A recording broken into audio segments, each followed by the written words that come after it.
आज हम स्टडी कर रहे हैं class tenth geography NCERT.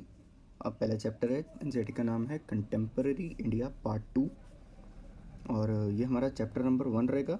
Chapter number 1 में मैक्सिमम मिनिमम हो सकता है 2 वीडियोस में कवर हो जाए और मैक्सिमम मैं कह सकता हूँ कि 3 वीडियोस में कवर कर दूँगा। 3 वीडियोस से ज़्यादा भी हो सकती हैं क्योंकि वीडियोस कई बार लंबी बढ़ जाती है डिटेल में अगर समझाने पे जाएँ। तो फर्स्ट चैप्टर चलेगा। फर्स्ट चैप्टर का नाम जैसे आप देख रहे हैं रिसोर्सेज एंड डेवलपमेंट होगा। रिसोर्सेज का मतलब है यहाँ पे आपको फर्दर हम डिटेल में रिसोर्सेज का मीनिंग स्टडी करेंगे। अभी हम जान लेते हैं कि जो भी चीज़ हम एक्सट्रैक्ट करते हैं अपने नेचुरल एनवायरनमेंट से वो हमारे लिए एक रिसोर्स होता है।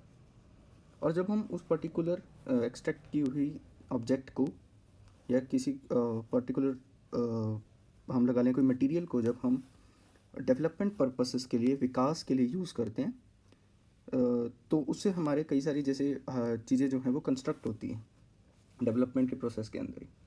तो ये चैप्टर बेसिकली इसी से रिलेटेड है, रिसोर्सेज एंड डेवलपमेंट से। अब बेसिकली अगर आप फॉर एग्जांपल यहाँ पे इसका मैं आपको एक एक्टिविटी शुरू में स्टार्टिंग जो दे रखी है ये करवा रहा हूँ। आप एग्जांपल लीजिए, आपका एक मोबाइल फ़ोन है।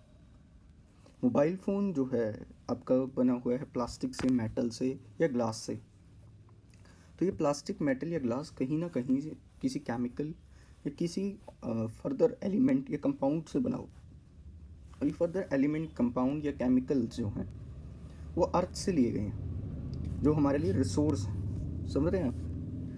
अब नेक्स्ट रिसोर्स होता क्या है? रिसोर्स का मतलब है कि कोई भी जो चीज़ इन्वायरमेंट के अंदर पड़ी है देन उस पर्टिकुलर ऑब्जेक्ट या उस पर्टिकुलर जो आपकी चीज़ है आप उसको एक्सट्रैक्ट कर सकते हैं, निकाल सकते हैं। और निकालने के लिए आपके पास पैसे हों। ये ना हो कि फॉर एग्जांपल अगर मैंने कहीं पे आयरन और जैसे है तो आयरन और से मुझे आयरन एक्सट्रैक्ट करना है तो उसके लिए मुझे मशीन्स रिक्वायर्ड हैं, बट मेरे पास अभी मशीन्स हैं ही नहीं। तो यहाँ पर आपकी जो चीज़ें आती हैं वो है टेक्नोलॉजिकली एसेसिबल। पहली चीज़ टेक्नोलॉजी होनी चाहिए उसको एक्सट्रैक्ट करने के लिए। ये ना हो कि मेरे पास मशीन्स अवेलेबल ही नहीं है उसको एक्सट्रैक्ट करने के लिए और मैं एक्सट्रैक्ट करने पहुँच गया हूँ, तो वो रिसोर्स को मैं यूटिलाइज़ नहीं कर सकता। दूसरी चीज़ इकोनॉमिकली फाइजिबल, मीन्स अब मेरे पास टेक्नोलॉजी भी अवेलेबल है बट अब मेरे पास उस टेक्नोलॉजी को अफोर्ड करने के लिए क्या पैसे हैं। फॉर एग्जांपल मैं कहता हूँ कि एक क्रेन जो है वो एक दिन का किराया 7,000 रुपये लेती है, बट मेरे पास तो 700 रुपये ही हैं। तो क्या मैं उस क्रेन को बुलाकर उस पर्टिकुलर ऑब्जेक्ट या उस पर्टिकुलर रिसोर्स को एक्सट्रैक्ट कर सकता हूँ? नहीं कर पाऊँगा। तो इकोनॉमिकली भी फेजिबल होना चाहिए, प्रैक्टिकल होना चाहिए। एंड देन कल्चरली एक्सेप्टेबल, मतलब ये ना हो कि मैं कल को आयरन और निकाल लूँ और कल कहीं यूज़ ही ना हो, ऐसे ही पड़ा रहे। तो लोग उस पर्टिकुलर रिसोर्स को एक्सेप्ट भी करें, वो कहीं यूटिलाइज भी हो। तो ये तीनों चीज़ें जो हैं वो एक पर्टिकुलर जो ऑब्जेक्ट या जो थिंग अवेलेबल है इन्वायरमेंट में उसको रिसोर्स का टर्म देती है। अब 2 तरह की रिसोर्सेज होती हैं यहाँ मेंशन कर रखी हैं, एक नेचुरल रिसोर्सेज, एक ह्यूमन रिसोर्सेज। अब ह्यूमन रिसोर्सेज और नेचुरल रिसोर्सेज एक दूसरे पे इंटरडिपेंडेंट होती हैं। ये आपका इस पैरा में दे रखा है सारा, ठीक है। अब कैसे इंटरडिपेंडेंट होती हैं कि नेचुरल रिसोर्सेज तो पड़ी हुई हैं इन्वायरमेंट के अंदर, ऐसी नेचर के अंदर, अर्थ के अंदर पड़ी हैं, बट जब तक ह्यूमन उसको एक्सट्रैक्ट नहीं कर रहा वो अपने आप, तो ये तो नहीं है कि लोहा अपने आप आपके पास घर के सामने आकर चल कर गिर जाता है कि आप ले लो। तो कहीं से तो वो निकलता है ना, और निकलती है पहले आयरन की, फिर उससे आयरन बनता है, कई सारे प्रोसेस से गुजरता है, तब आपके पास पहुंचता है। तो वो प्रोसेस कौन कर रहा है? ह्यूमंस कर रहे हैं। तो ह्यूमन भी itself as a resource काम कर रहे हैं। समझ रहे हैं आप? तो ह्यूमन बीइंग के बिना आप एक्सट्रैक्ट नहीं कर सकते नेचर को। नेचुरली एक्सट्रैक्शन के लिए आप या नेचर से एक्सट्रैक्शन के लिए ह्यूमन का भी होना नेसेसरी है। ह्यूमन के पास टेक्नोलॉजी होनी चाहिए, पैसा होना चाहिए, तभी वो एक्सट्रैक्ट करेगा। तो इस केस में ह्यूमन भी एज अ रिसोर्स काम करता है। नेक्स्ट यहाँ पर दे रखा है कि रिसोर्सेज किस तरह क्लासीफाई किए जाते हैं, ये आगे हम डिटेल में भी पढ़ेंगे। अभी मैं समझा देता हूँ। एक होते हैं biotic, abiotic. Biotic means live, या जैसे फोना, फ्लोरा। लेदर है फॉर एग्जांपल, ये आपका फोना से आता है, जानवरों से आता है, तो ये एक बायोटिक रिसोर्स है। एबायोटिक, हवा, पानी, आपकी धरती, ये सब एबायोटिक रिसोर्सेज है, नॉन लिविंग है। जो लोहा, कुछ भी लगा लीजिए। एग्जॉस्टिबिलिटी के हिसाब से रिन्यूएबल और नॉन रिन्यूएबल होते हैं। जल मतलब दोबारा पैदा हो जाएगा या नहीं पैदा हो सकता अगर एक बार ही ख़त्म हो गया तो पर्टिकुलर रिसोर्स। देन ऑनरशिप के बेसिस पे इंडिविजुअल एक पर्सन के पास है, खुद प्रॉपर्टी होगी, फॉर एग्जांपल आपकी पर्सनल। कम्युनिटी एक जाति के पास है, लोगों ने ले रखी है, कम्युनिटी ने होल्ड कर रखा है। फॉर एग्जांपल गांव के अंदर आपके पोन्ड्स होते हैं, लेक्स होती हैं, ये कम्युनिटी के अंदर आ गया। नेक्स्ट नेशनल मीन्स किसी कंट्री ने ऑक्यूपाई किया हुआ है, किसी कंट्री ने ऑन किया हुआ है, किसी कंट्री के रिसोर्सेज है। इंटरनेशनल इंटरनेशनल मीन्स आपके बाहर की कोई कंट्री है, आपका नेशन का खुद का रिसोर्स नहीं है, बाहर के किसी कंट्री का या बाहर की किसी कंट्री में कोई रिसोर्सेज हैं तो वो इंटरनेशनल रिसोर्सेज हैं। स्टेटस ऑफ डेवलपमेंट के accordingly potential resources, developed stock and reserves. Potential sources का मतलब है कि आपके पास पड़े हुए हैं, मतलब रिसोर्स जो है वो आप एक्सट्रैक्ट कर सकते हो अभी। डेवलप स्टॉक मीन्स अब आपने उसका एक्सट्रैक्शन शुरू कर दिया और आप उस रिसोर्स को यूटिलाइज कर रहे हो। रिजर्व मीन्स अब जो आप रिसोर्स एक्सट्रैक्ट कर रहे थे उसको आपने कहीं सी जगह स्टोर कर दिया फ्यूचर यूज़ के लिए, कि आप आने वाले टाइम पे कभी आपको नीड पड़ेगी तब आप यूज़ करोगे। नेक्स्ट नेचुरल में रिन्यूएबल नॉन रिन्यूएबल अभी मैंने आपको बताया। रिन्यूएबल में जैसे विंड, वाटर, अब हवा थोड़ी ना रुक जाएगी कभी, या पानी थोड़ी ना बनना बंद हो जाएगा। पानी पॉल्यूट हो सकता है बट ये नहीं है कि वो बनना ही रुक जाएगा, ठीक है। और अगर पानी पॉल्यूट भी होता है तब भी डिफरेंट प्रोसेसेस के थ्रू हम पानी को प्योरीफाई भी कर सकते हैं, तो ये रिन्यूएबल है। देन बायोलॉजिकल रिसोर्सेज में, बायोलॉजिकल रिसोर्सेज में आपके जानवर और पेड़ पौधे आते हैं।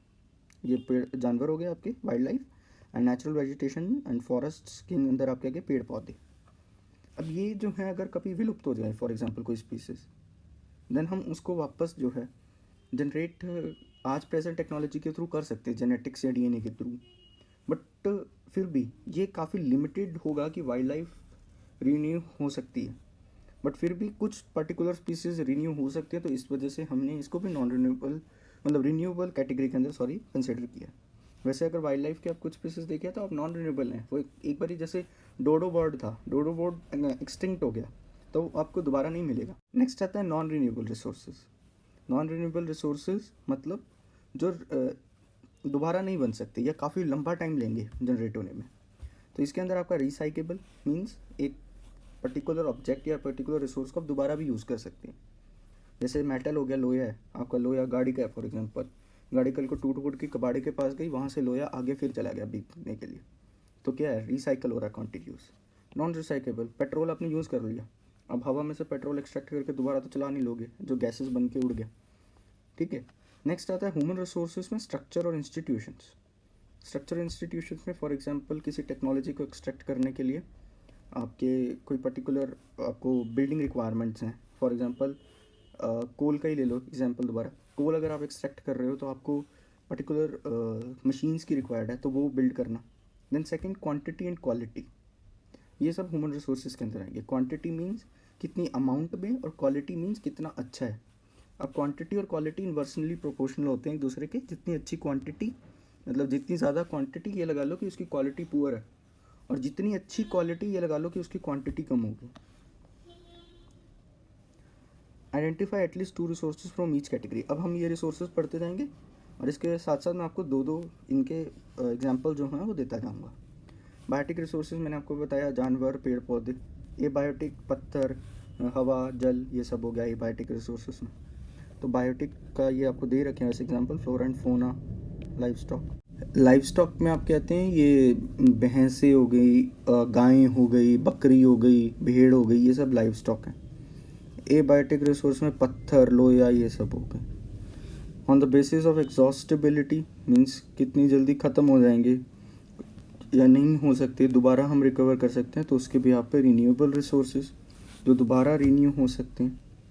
अब ये 3 प्रोसेसेस के थ्रू या मल्टीपल प्रोसेसेस के थ्रू रिन्यू हो सकते हैं। फिजिकल प्रोसेस के थ्रू रिन्यू हो सकते हैं, केमिकल प्रोसेस के थ्रू रिन्यू हो सकते हैं, या मैकेनिकल प्रोसेस के थ्रू रिन्यू किए जा सकते हैं। फिजिकल प्रोसेस के थ्रू रिन्यू का मतलब ये है कि आपने किसी पर्टिकुलर आइटम को फिजिकल शेप में, जैसे फॉर लोहा है, लोहे पे आपको डेंट डूंट पड़ के आपने फेंक दिया, उसी लोहे को डेंट ठीक करके दोबारा यूज़ कर लिया गया, तो फिजिकल प्रोसेस के थ्रू। केमिकल यानी कि फॉर एग्जांपल आयरन जो है उस पर जंग लग गया, तो उसके जंग को हटाने के लिए कुछ पर्टिकुलर केमिकल्स का यूज़ करके उसको दोबारा रिकवर किया गया। Mechanical processes similarly mechanical process के थ्रू, जैसे कि फॉर एग्जांपल टूट वूट गया तो दोबारा जोड़ा गया, ये सब मैकेनिकल प्रोसेस के अंदर इंक्लूड हो गया। नॉन रिन्यूएबल रिसोर्सेज आपके हो गए जो काफ़ी लंबा टाइम लेंगे न्यू होने में।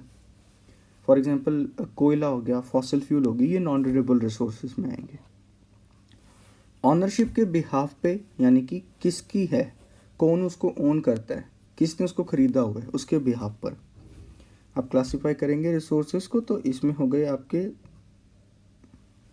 Individual resources and community on resources. Individual resources mean किसी की प्राइवेट प्रॉपर्टी है, प्राइवेट तालाब है, किसी का ज़मीनें हैं, जैसे हम कहते हैं ना कि हमारे पास 2 गज ज़मीन है, 2 गज ज़मीन कह रहा हूँ, 2 किला ज़मीन है, 3 किले ज़मीन है, तो वो किले मीन्स फार्म का एरिया जिसमें आप कोई मतलब हो सकती है, अगर आप उस पर घर बनाते हो आपके इंडिविजुअल, तो वो आपके इंडिविजुअल। कम्युनिटी ऑन किसी गांव में रहते हो, किसी अर्बन एरिया में रहते हो, तो उसका तालाब है या वहाँ पर कोई टंकी लगी हुई है जिसमें पानी है भरा हुआ, या वहाँ पे कोई पार्क है, ये सब आपका कम्युनिटी मतलब इकट्ठे ओन करती है। Next, national resources. National resources में आपका आ गया कि किसी कंट्री के रिसोर्सेज, फॉर एग्जांपल इंडिया के अंदर कोल बेल्ट्स हैं झारखंड रीजन में, इसी तरह गोल्ड कहीं एरिया में मिलता है, मोस्टली साउथ के रीजन्स में गोल्ड मिलता है। देन इसके अलावा आपका लेड मिलता है कई रीजन्स में, मार्बल के लिए राजस्थान का रीजन फेमस है। तो ये कंट्री के खुद के रिसोर्सेज हैं, नेशनल रिसोर्सेज हो गए। इंटरनेशनल रिसोर्सेज, अब यहाँ पर आपको बताया गया है कंट्री की पॉलिटिकल बाउंड्रीज और ओशन एरिया तक का जितना भी रीजन है उसके अंदर के रिसोर्सेज हमारे खुद के होते हैं। ओशन एरिया को मैं आपको एक्सप्लेन करता हूँ। फॉर एग्जांपल ये इंडिया का मैप लगा लीजिए, सॉरी अगर मैप थोड़ा गलत बन जाए, ठीक है। ये आपका सी है इस साइड, तो आप सी से 12 नॉटिकल माइल्स हम काउंट करते हैं। 12 नॉटिकल माइल्स हो गया आपके 19.2 किलोमीटर के अराउंड। तो ये जितना भी एरिया इसके अंडर आएगा ये इंडिया का कंसिडर किया जाएगा। देन इसके पार भी कुछ एरिया होता है, इसको हम कहते हैं एक्सक्लूसिव इकोनॉमिक जोन, या 200 किलोमीटर तक होता है। ये एरिया भी 2 कंट्रीज़ या कंट्री खुद जो है वो इंटरनेशनल परमिशन के थ्रू एक्सट्रैक्ट कर सकती है। इसके बाद का जो एरिया है वो कंसिडर किया जाता है इंटरनेशनल बॉडीज़ का, मतलब उस पर सभी कंट्रीज़ का बराबर हक कंसिडर किया जाता है। एक कंट्री ये नहीं कह सकती कि ये 200 किलोमीटर के बाद का जो एरिया ये मेरा है, समझ रहे हैं। ये इंटरनेशनल रिसोर्सेज के अंदर आपको यही चीज़ एक्सप्लेन की गई है जो मैंने आपको अभी बताया ऊपर। अब ये यूपीएससी के पॉइंट ऑफ व्यू से काफ़ी इंपॉर्टेंट ब्लॉक है, या एसएससी से भी जुड़े क्वेश्चन इसमें से बन सकते हैं। यूपीएससी और एसएससी के भी क्वेश्चन आ सकता है इसमें से कि इंडिया जो है उसको इंडियन ओशन में कौन से मिनरल या कौन से रिसोर्स को एक्सट्रैक्ट करने की परमिशन ग्रांट की गई थी इंटरनेशनल बॉडीज़ के द्वारा। तो यहाँ पर मैंगनीज नोड्यूल्स को एक्सट्रैक्ट कर सकता है इंडिया इंडियन ओशन के तट से, इंडियन ओशन के स्थल मतलब बेड से, उसके क्या कहते हैं डेप्थ से, मतलब एकदम गहराई में जब उसका बेड आ जाएगा तो वहाँ पर मैंगनीज के पत्थर इकट्ठे हो जाते हैं, वो इंडिया एक्सट्रैक्ट कर रहा है। On the basis of status of development India के रिसोर्सेज क्लासिफाई किए जा सकते हैं। Potential resources, developed resources, stock and reserves भी होते हैं ये रिजर्व्स। पोटेंशियल रिसोर्सेज का मतलब है कि एक एरिया के अंदर रिसोर्सेज अवेलेबल हैं बट अभी हमारे पास हम उन्हें एक्सट्रैक्ट नहीं कर रहे हैं, then that is the potential resources. जैसे कि राजस्थान और गुजरात में थर्मल एनर्जी सोलर एनर्जी और विंड एनर्जी प्रेजेंट है, बट राजस्थान और गुजरात में अभी इतनी एक्सट्रैक्शन जो है इन रिसोर्सेज की नहीं हुई। कुछ हद तक विंड फार्म्स जो हैं वो ज़रूर इस्टेब्लिश हुए हैं गुजरात के रीजन्स में, वहाँ के विंड एनर्जी के पोटेंशियल को एक्सट्रैक्ट करने के लिए। डेवलप्ड रिसोर्सेज का मतलब होता है कि रिसोर्सेज जो हैं वो एक एरिया में अवेलेबल थे, हम गए वहाँ पर, हमने देखा कितने क्वांटिटी में रिसोर्सेज अवेलेबल हैं और जो रिसोर्सेज की क्वालिटी है वो क्या है, किस तरह के हैं, अच्छी क्वालिटी के हैं, बुरी क्वालिटी के हैं, ज़्यादा हैं, कम है, ये हम देखते हैं। मैंने आपको पहले बताया था क्वांटिटी और क्वालिटी इन्वर्सली प्रोपोर्शनल होती हैं। ठीक है। तो वो हो गए हमारे डेवलप्ड रिसोर्सेज कि हमारे पास टेक्नोलॉजी भी थी, पैसा भी था, तो हमने उसको निकलवा लिया। स्टॉक का मतलब है कि रिसोर्सेज तो पता है कि हमारे पास पड़े हैं, ये रिसोर्स है, बट ना हमारे पास टेक्नोलॉजी है, ना हमारे पास पैसा है, और लगता है कि हमें ये कल्चरली भी एक्सेप्ट नहीं होगा। तो हम सोचते हैं कि यार इसको हम एक्सट्रैक्ट नहीं कर सकते, निकाल नहीं सकते। तो उस कंडीशन के अंदर जो रिसोर्सेज पड़े रह जाएंगे उनको हम स्टॉक कहेंगे। पड़ा है, हो सकता है आने वाले फ्यूचर में हम कभी इसको निकलवा सकें, इसको एक्सट्रैक्ट कर सकें।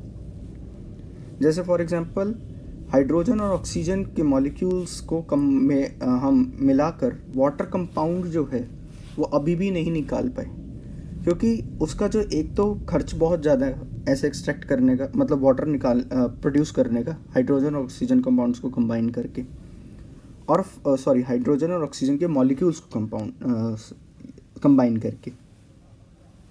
देन रिजर्व्स आते हैं। रिजर्व्स का मतलब है कि रिसोर्सेज हमने एक्सट्रैक्ट कर लिए, अब हमने एक रिसोर्सेज को एक जगह पे जाकर रख दिया है, कहा है कि भाई आने वाले टाइम पे कभी ज़रूरत पड़ेगी तो यहाँ से निकाल लेंगे। ठीक है, तो ये हो गया आपके रिजर्व्स। देन अब नेक्स्ट जो है वो हम अगले पार्ट में कवर करेंगे। इसके लिए थैंक यू, यहाँ तक आपने जुड़े। नेक्स्ट हम अगले पोर्शन में देखेंगे। Thank you.